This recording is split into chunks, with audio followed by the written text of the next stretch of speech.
que hemos tenido esta semana, Verónica Miranda hizo el debate de la legislatura provincial, por cierto, en la Cámara de Diputados, a propósito de un proyecto que se había presentado y que fue objeto de debate a propósito del plan de inclusión social.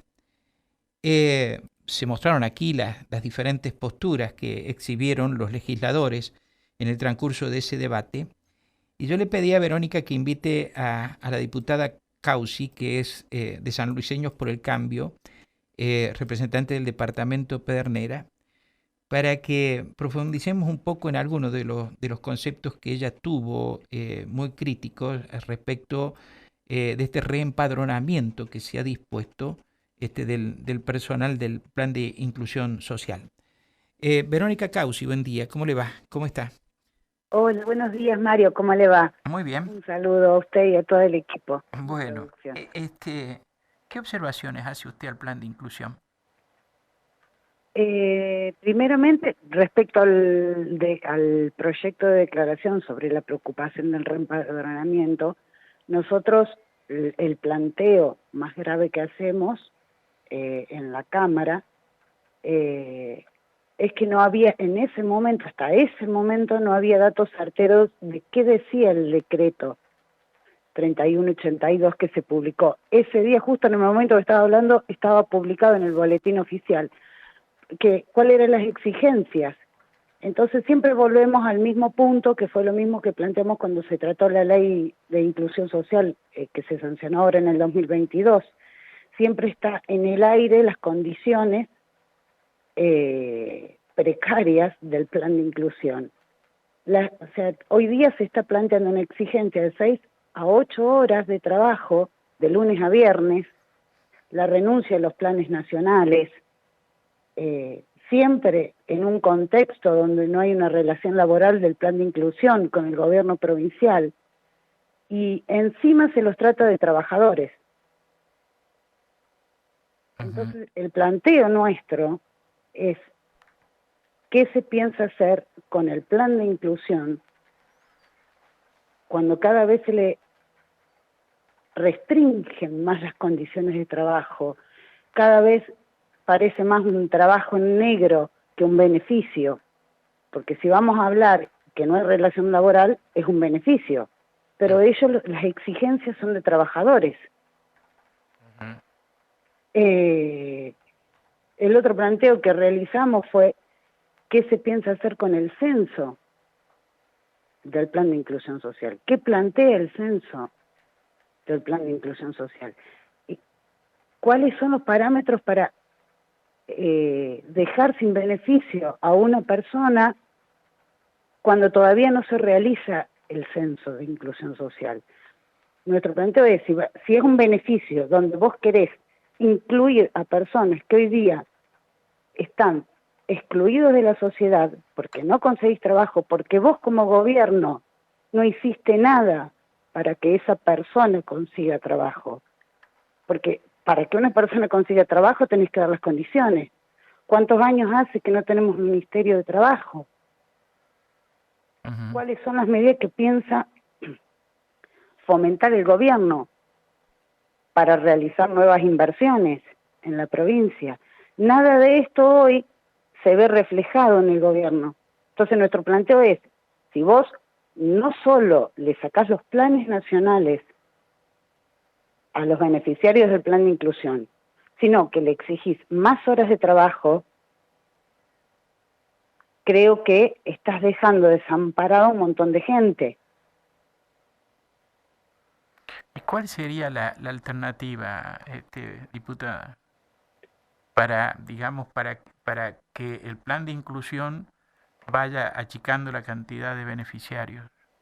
Primero, aplicar medidas. Lo primero que nosotros planteamos es que tiene que haber un Ministerio de Trabajo, donde vos impulsás medidas y donde vos haces análisis. Eso de parte desde el gobierno, de la parte ejecutiva. Por otro lado, creo que desde el Ministerio de Desarrollo Social se debería impulsar realmente un censo, pero un censo serio, donde vos lo que haces es censar a los los beneficiarios del plan de inclusión y realmente preguntas en qué condiciones están sus hogares, tienen luz, tienen gas natural, qué cantidad de integrantes tiene la familia, qué cantidad de ancianos, qué cantidad de niños en edad escolar, cuántos bebés, qué cantidad de discapacitados hay en esa familia, si los hubiera. Entonces, cuando vos realizás ¿qué ingresos hay en esa familia? Cuando vos realizás un censo y vos tenés catalogado no son tantos hoy día, no son tantos los beneficiarios del plan de inclusión. Entonces vos podés tomar medidas. Lo que no podés dejar es, después de 18 años donde vos no le diste una alternativa a esa gente, podés dejar desamparado, no solo quitándoles beneficios que son a nivel nacional, son argentinos, tienen derecho a ese beneficio. Estamos hablando de que un plan de inclusión hoy de bolsillo está cobrando 25.200. Hasta que se sancionó la ley, tenían el potencial trabajo a nivel nacional que era de 19.400. Sí. No nos olvidemos que la canasta básica ahora, en el mes de abril justo salieron los datos, la canasta básica está en 95.000 pesos. Y para no caer en la indigencia está en 52.000. Entonces vos estás diciendo que le estás dando un beneficio que es la mitad de lo que... O sea, cada 2 planes de inclusión tenemos un indigente. ¿Se entiende? Sí. Entonces, si vos primero no aplicás medida, el plan de inclusión es una mentira. Porque no incluye. Porque lo utilizaste, todos sabemos que el plan de inclusión se utilizó políticamente todos estos años. Entonces, hoy no te sirve, hoy despedís, vienen las elecciones y los volvés a tomar y los volvés a utilizar y después los volvés a dejar desamparados. Es un manoseo tan grande y ya es tan evidente que yo creo que toda la sociedad lo ve. Sí, yo creo que toda la sociedad lo ve y toda la sociedad ve la utilización de la gente con finalidad electoral en el plan de inclusión social y en todos los organismos del Estado. En todos los organismos. En todos los organismos del Estado. Porque Pero ahora es la cultura del miedo, ¿no es cierto? Es la imposición del miedo.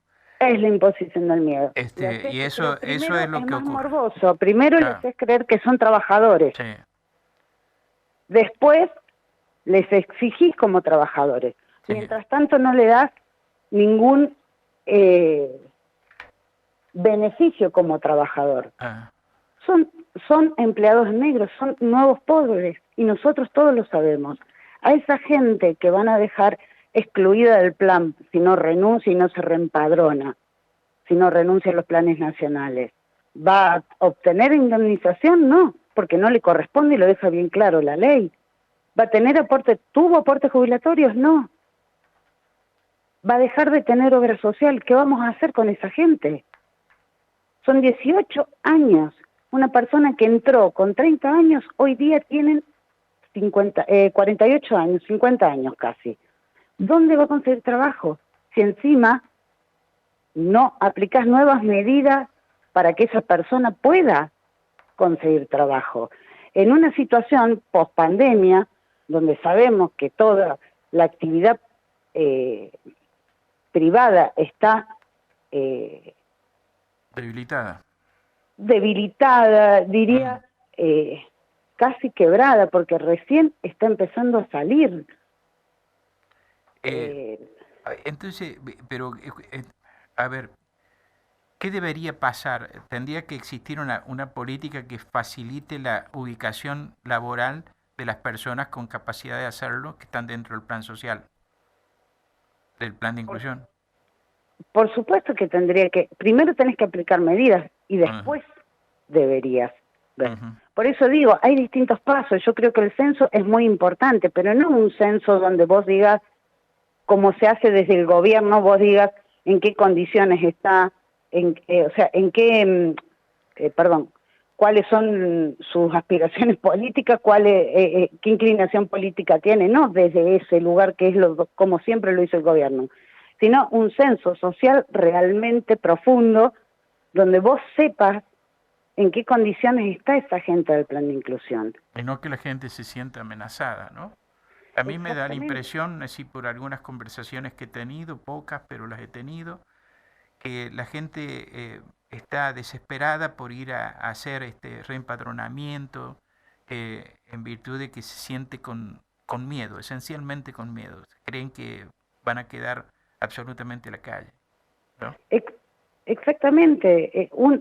Todos tenemos conocidos que están en el plan de inclusión. Yo digo, ¿qué van a hacer con esa gente que le sacaste los planes nacionales, los obligás a renunciar al plan nacional y que van a cobrar a fin de mes solamente 25.000 pesos? ¿Cuántos días comés? Es grave. Verónica, muchas gracias por atenderme. Gracias por escucharnos y hablar aquí en este programa, ¿eh? Gracias a ustedes, Mario, y gracias por sacar este tema que creo que nos toca a todos, y es muy importante porque hoy día San Luis está en una situación muy grave. No es la provincia que éramos en otro tiempo, donde los niveles de pobreza, de indigencia, de desocupación eran bajos. Hoy día no hay que olvidarse que tenemos un 48% de pobres. Ajá. Muchas gracias, buen día y buen fin de semana. Gracias, igualmente, gracias a usted. La diputada provincial del departamento Pedernera de Sanluiseños por el Cambio, Verónica Causi, estuvo esta mañana aquí en Nada Secreto en Radio Universidad. Es la hora 8:55, estos son los datos del tiempo. En la ciudad de San Luis.